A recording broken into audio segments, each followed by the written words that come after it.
मेरे आदरणीय सनातनी भाई, मैं आज आपके सामने मुखातिब हूँ। उसका कारण है कि पिछले कई सालों से लगातार सनातन पर आक्रमण हो रहे हैं, तो मुझे लगा कि मुझे भी सामने आना चाहिए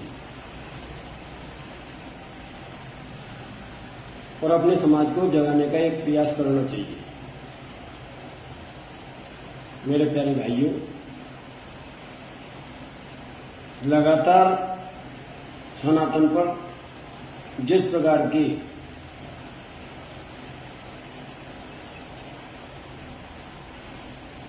आघात हो रहे हैं, वो किसी का भी हृदय प्रदीर्ण करने के लिए पर्याप्त है। और वो तब जबकि हम अपने को वीरों की संतान कहते हैं। हम भगवान राम, भगवान कृष्ण,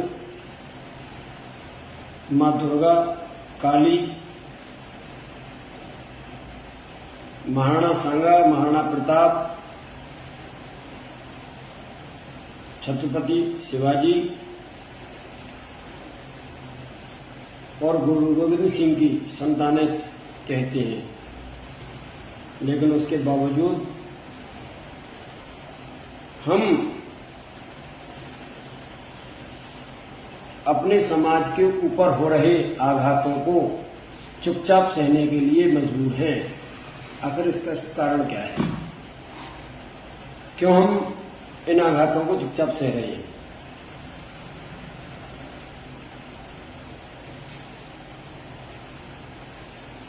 जिन पार्टियों ने हमारे ही समाज का साथ लेकर हमारे देश पर राज्य किया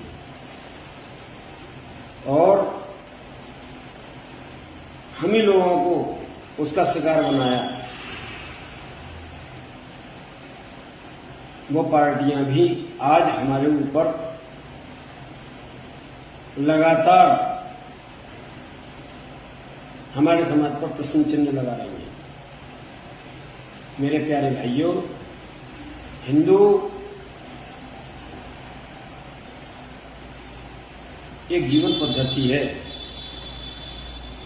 और हिंदू समाज ही पूरा एक शरीर है।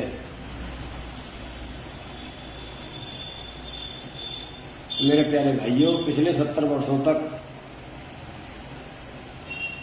कांग्रेस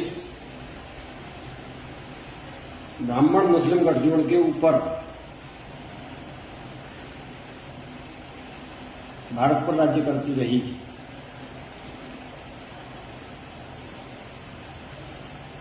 लेकिन ब्राह्मणों को क्या दिया?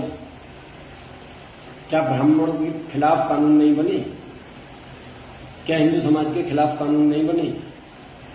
हाँ, हो सकता है कि तत्कालीन समय में बहुत सारे ब्राह्मण, बहुत सारे क्षत्रिय, बहुत सारे वैश्य सांसद, विधायक रहे हों, प्रधान रहे हों, लेकिन वो व्यक्तिगत उन्नति का मार्ग था, सामाजिक उन्नति नहीं थी।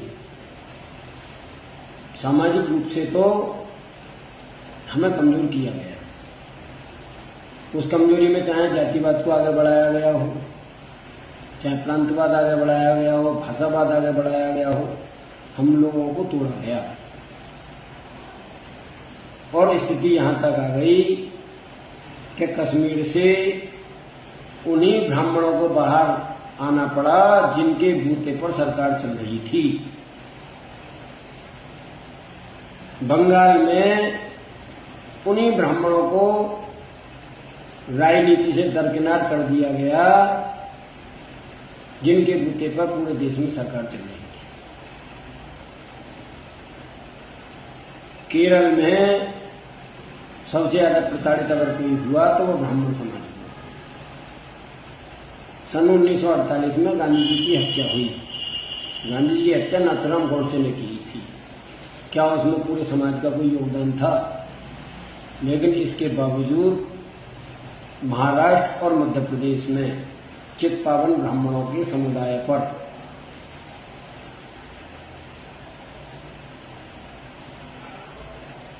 उस प्रकार आक्रमण किया गया जैसे सन 1984 में सिखों पर किया गया था और उनका सामूहिक नरसंहार किया गया।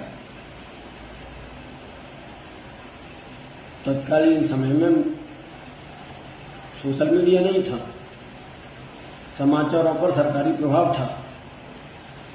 समाचार पत्रों में दबी जुबान से समाचार छपे और जो छपे वो उसी क्षेत्र में छपे। बाकी राष्ट्रीय मीडिया ने उसको बिल्कुल नहीं छापा और समाज को इस बात का पता न चला। समय समय पर सभी पार्टियों ने हिंदू का वोट लिया और उसी के साथ छल किया।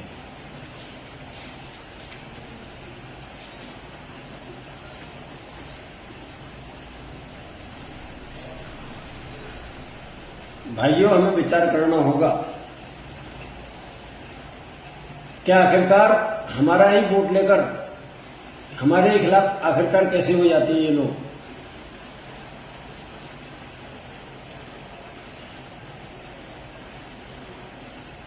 अभी स्टालिन का बयान आया कि हिंदू को नष्ट कर देना चाहिए।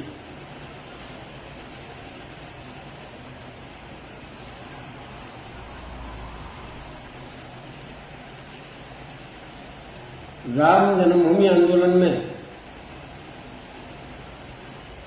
कितने हिंदुओं को मौत के घाट उतार दिया गया, यह किसी से छिपा हुआ नहीं है।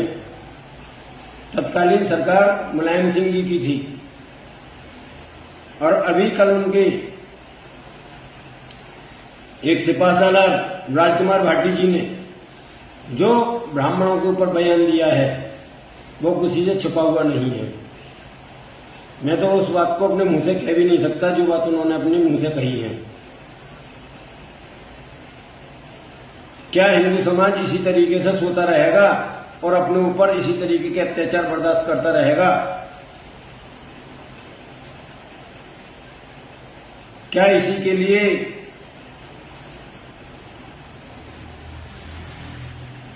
क्षत्रियों ने अपना बलिदान दिया था?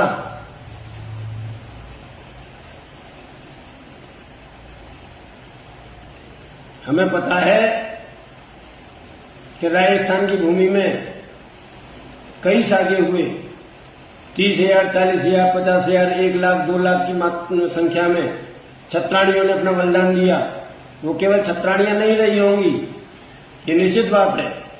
उसमें सारा समाज का योगदान रहा होगा जब इतनी बड़ी बड़ी संख्या थी। लेकिन आज हमारा समाज इस बात को भूल चुका है।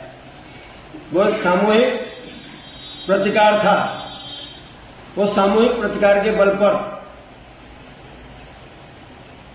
1400 वर्षों की मेहनत के बावजूद भी भारत कभी इस्लामिक राष्ट्र नहीं बना। 500 वर्ष लगातार ईसाइयों को मेहनत करते हुए हो गए, लेकिन वो अपना ईसाई राष्ट्र नहीं बना पाए। आखिरकार ऐसा क्या है जो आजादी के बाद में ये लोग हमारा ही सहयोग लेकर हमारे ऊपर इस तरीके के आक्रमण कर रहे हैं? आखिरकार कहां कमी है? भाइयों, हमें विचार करना होगा, हमें अपनी जातिवाद छोड़ना होगा। अगर हमने जातिवाद नहीं छोड़ा तो हम बर्बाद हो जाएंगे। वैसे ये किसी के हाथ में नहीं है, ये सब भगवान के हाथ में है। पिछले 1400 वर्षों की मेहनत के बावजूद भी ईसाई और मुसलमान भारत को इस्लामिक और ईसाई राष्ट्र नहीं बना सके हैं, और यही इनका दर्द है। इसी कारण ये लगातार प्रयास कर रहे हैं। इस पर विचार करें। इसी के लिए मैंने भाइयों आज वीडियो बनाया था। धन्यवाद। जय गौ माता की।